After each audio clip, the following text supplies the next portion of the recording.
কোনো ভদ্র ফ্যামিলি থেকে উঠে আসলে এগুলো বলতো না। আচ্ছা, আপনি অনেক ভদ্র ফ্যামিলির, তো এর জন্য আপনি বসে বসে আমাদের লাইভ দেখতেছেন, আর এর জন্য বসে কমেন্টে বাজে কমেন্ট করতেছেন আর মানুষের লাইভ দেখতেছেন। তাহলে উনিও পরিচয় দিচ্ছে উনার ফ্যামিলির।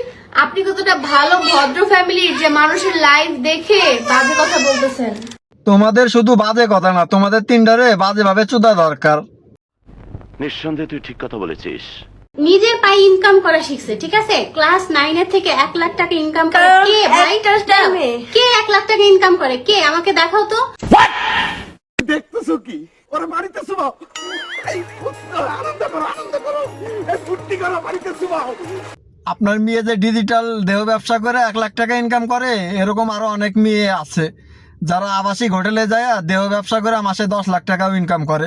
তা আপনার মেয়েরে ওই আবাসিক হোটেলে পাঠায় দেন, 1 লাখের থেকে 10 লাখ টাকা ইনকাম করবে নি। আপনার মতো মা থাকলে এটা 2 টাইম লাগবে না, কারণ পরীক্ষায় ফেল মারছে না, এখন আবাসিক হোটেলেই পাঠাইতে হবে, তাছাড়া আর কিছু করে খাইতে পারবে না। ও নিজে কষ্ট করছে, পরীক্ষা দিছে, টিচারের কাছে পড়ছে, দেন আমার সাথে যাই শুট করছে। বুঝো না এই ব্যাপারটা?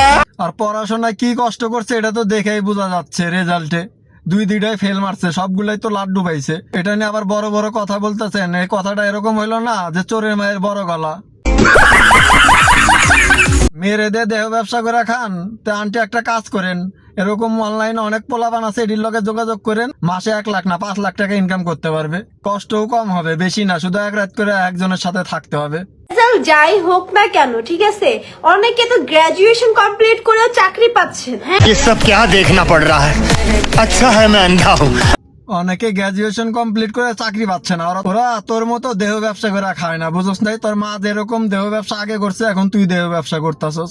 ওদের ফ্যামিলি এবং ওদের লজ্জা শরম আছে, ওরা না খায় মরে যাবে, তার তোর মতো হোটেলে আবাসিক হোটেলে আর দেহ ব্যবসা করে বেড়াবে না। সঞ্জিতা ফেল করছে, 2 সাবজেক্টে ফেল করছে। আলহামদুলিল্লাহ, আমার মেয়ে মাত্র 2 সাবজেক্টে। বলিস কি? যেটা কিনা আমি কি বলবো, মাত্র 5 মাসে, 2 বছরের পরে 5 মাসে পরে কমপ্লিট করছে। আপনাদের যারা হাসির রেট দিচ্ছেন তারা কি ফিলটা বুঝতেছেন না, ঠিক আছে? দুধ খাওয়ান আর ঘি খাওয়ান, আপনি এবারও ফেল। আই জায়গা পাট খেতে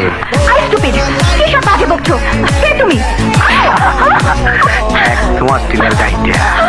তোর মতো মা যদি প্রত্যেক মেয়ের ঘরে থাকে, ওই মেয়ের বাস পিছন দেওয়া ঢুকবে, সামনে দেওয়া ঢুকবে। তোর ভিডিও দেখে মন মেজাজ খারাপ হয়ে যায়, সর সামনে থেকে খাঙ্কি মাকি। কিছুই তো বুঝতেছি না। কিছুই বুঝা দরকার নাই, আমরা যে আনন্দে আছি এটা বুঝতেছো তো? এইটুকু বুঝলেই চলবে।